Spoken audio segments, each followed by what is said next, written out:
happens sometimes. It happens sometimes. Okay, so in just a few moments, and you can take a seat, be comfortable. Thank you. In just a few moments, the two of you are going to meet each other.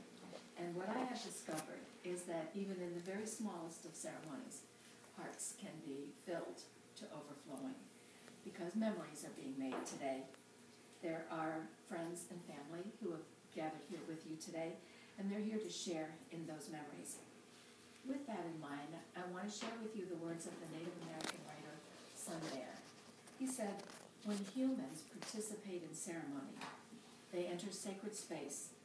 Everything outside of that space,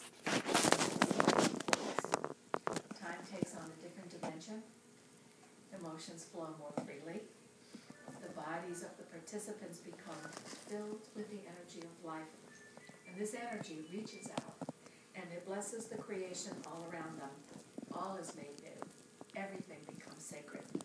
And so ritual is a visible act with invisible intent, and every wedding, no matter the size, is a ritual of transformation. You separate from the past, you undergo some kind of change, and you emerge new and united. Throughout history, couples like you have gone through these rites of passage. And even if you separated from your homes or from other relationships long ago, getting married breaks an invisible bond to the past. For after today, when you plan your future, you will look to each other even more so than you do now. And when plans go awry now and then, and that's life, they do, you will turn to each other even faster than you do now. And when your hearts swell with joy, you'll share it with each other in a way that's even deeper than it is now. You will work side by side to build the future that you envision. And you will do all of this because of the love and the unwavering trust that each of you has for the person standing next to you.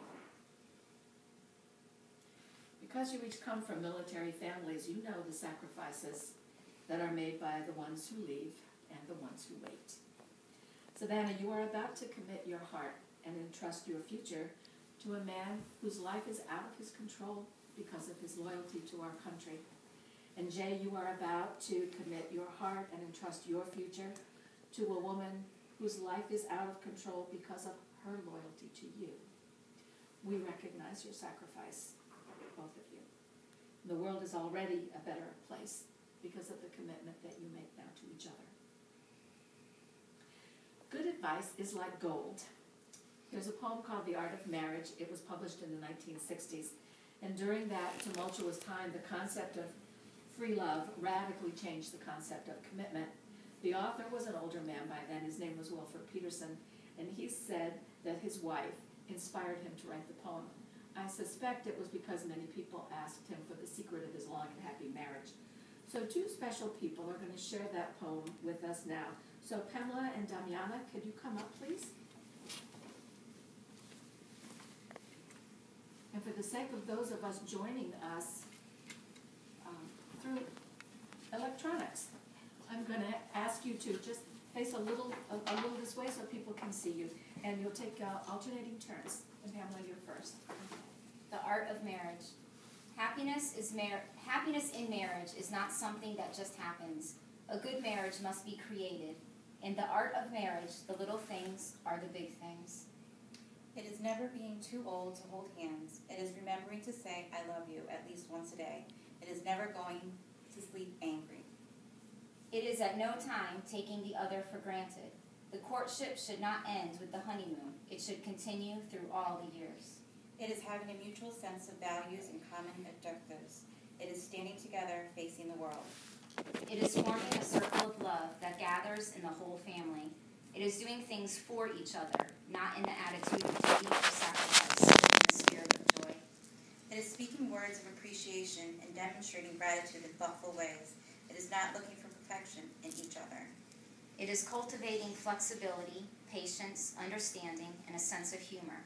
It is having the capacity to forgive and forget. It is giving each other an atmosphere in which each can grow. It is finding room for the things of the Spirit. It is a common search for the good and the beautiful. It is establishing a relationship in which the independence is equal, dependence is mutual, and the obligation is reciprocal. It is not only marrying the right partner, it is being the right partner. It is discovering what marriage can be at its best. Thank you. Thank you.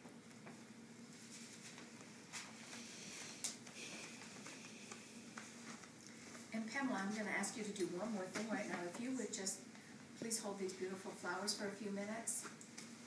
Thank you. So we're going to do a little wedding ritual now called the wedding jar. It involves the stone called rose quartz. And just hold on one moment, please. Thank you.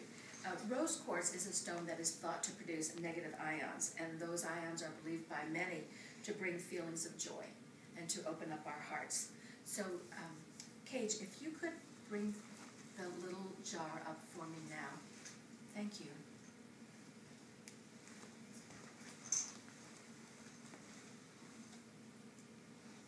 And Savannah, I'm going to ask you to start holding the little wedding jar. And Jay, I'm going to give you the first little rose quartz heart. I want you to take a moment now and envision your future. And I know that's hard because sometimes we don't know what the future is when we're in the military, but envision your future with Savannah. And make a wish either out loud or silently, whatever you're comfortable with, on that little heart, and then place it in the wedding jar.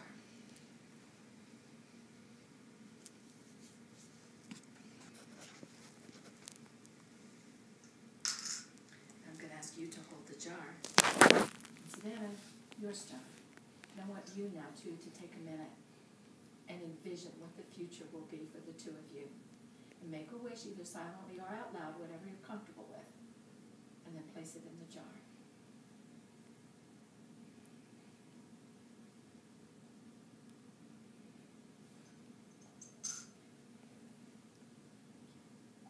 Now, on anniversaries, you can empty the little jar and remember the wishes that you made for each other. Add new things to the jar every year, little shells, little bits of dried flowers, any number of things. Of course, eventually you'll need a bigger jar, but this will work for a few years.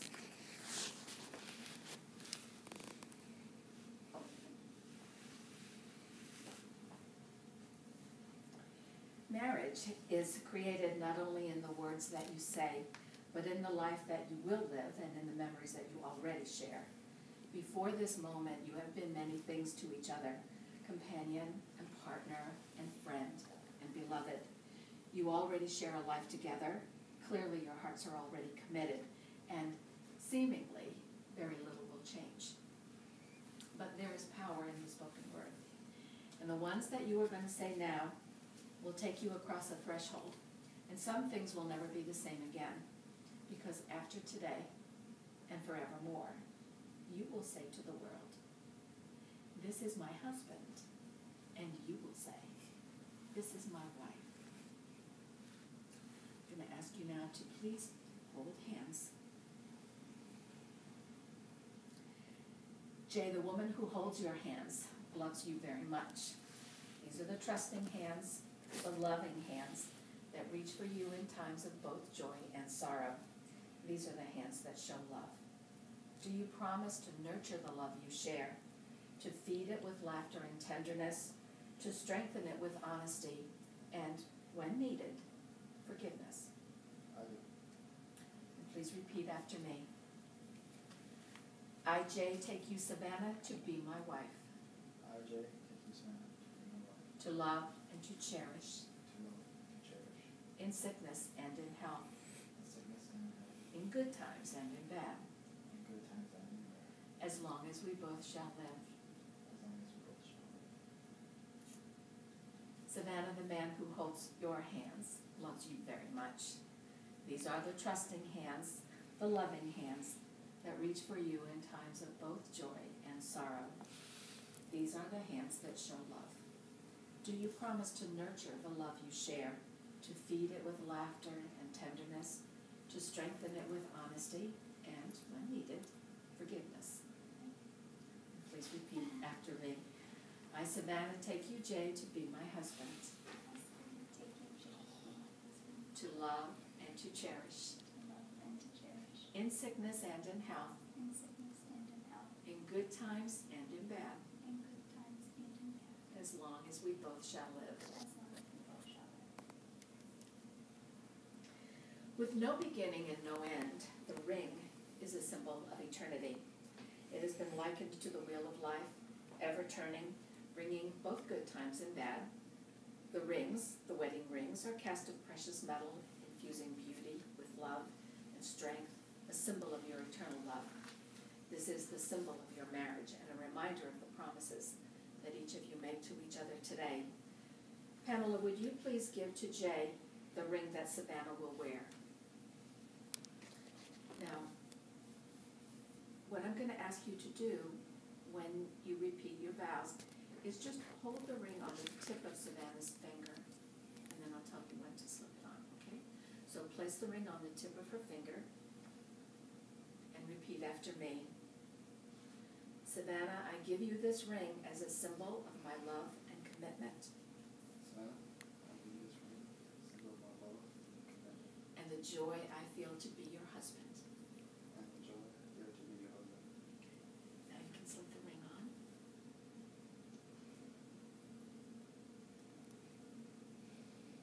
And may we have the ring that Jay will wear. And Savannah, the same thing, just hold the ring on the tip of his finger and repeat after me.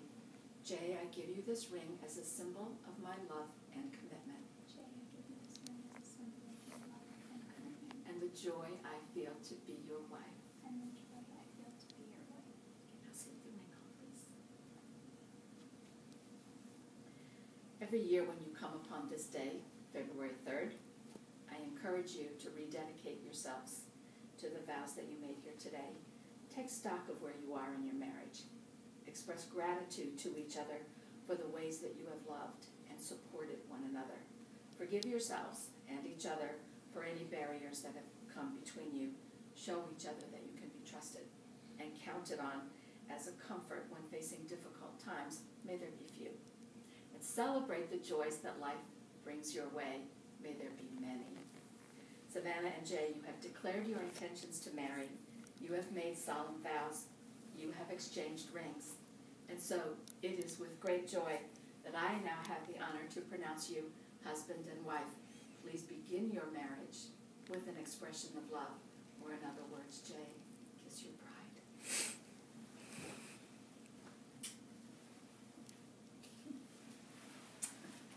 Everybody, finally, and you could take your flowers back, because I know you want to get some pictures. The emotion is totally different on the faces after the ceremony, so this